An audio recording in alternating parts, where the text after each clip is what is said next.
Hello everybody and welcome to the Urban Madness Workshop. Doing some work on Peakacho. Got the exhaust mocked up. Even tried it out. The thing sounds wicked. Got to work on some bracketing.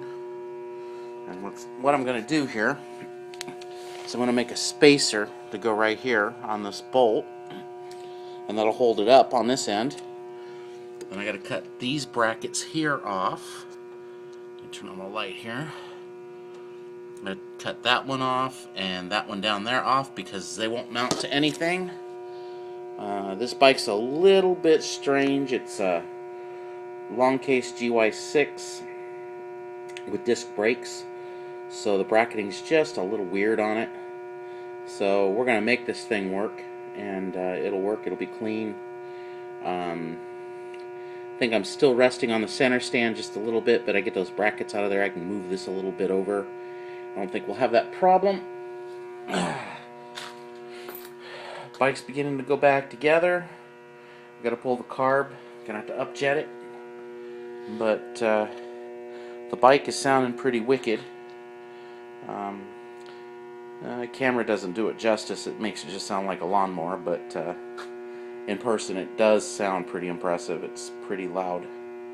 And it sounds good, actually. So, with the uni filter on it and the new muffler and tuning the variator up, this bike is probably going to do pretty well. I still got to swap out mirrors because these mirrors are a mess. They're ugly. They don't work very well as mirrors. So they're going to go away. We put some regular mirrors on this thing. And I think Kevin's decided on a paint color. So that's probably going to be tore down in about 2-3 weeks, and it's going to get painted. Probably take me a week and a half to paint this thing and get it all back together. Still haven't figured out what we're going to do with this ugly ass trunk. It's a functional trunk. It's a well built trunk. It's just ugly as sin. And Kevin hates the latch on it, so we're going to probably be doing something to upgrade the trunk as well.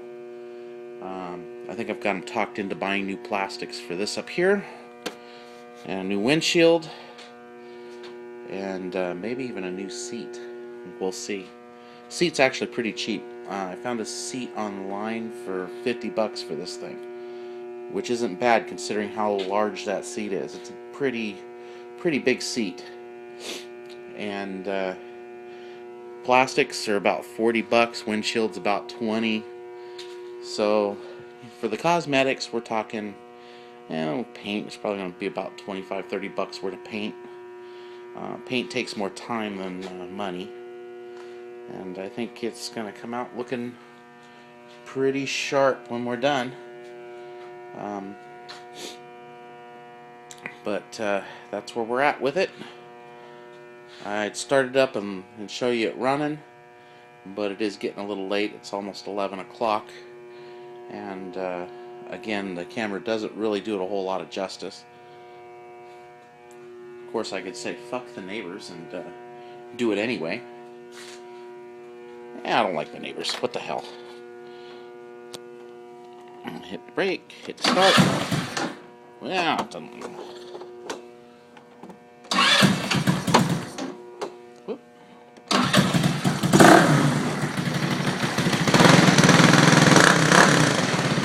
Does sound pretty gnarly. So we get this thing upjetted. A new variator with some lighter weights.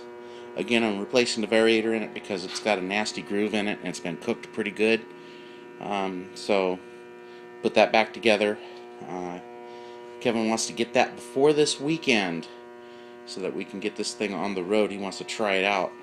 So he's got I probably got about 2 hours of work on it until it's ready to go because I got to rejet the carb. And again, I've got to finish working on that exhaust. I've got to take it back off and cut those mounts off and make that spacer. So shouldn't take me too much longer and she'll be in good running shape. Then of course I've got to put the plastics back on it for this weekend. I just have really taken that panel there off and the seat off, and so that's no big deal. But yeah, there we go. There's Peakacho, the Peakacho bike. Son bitch!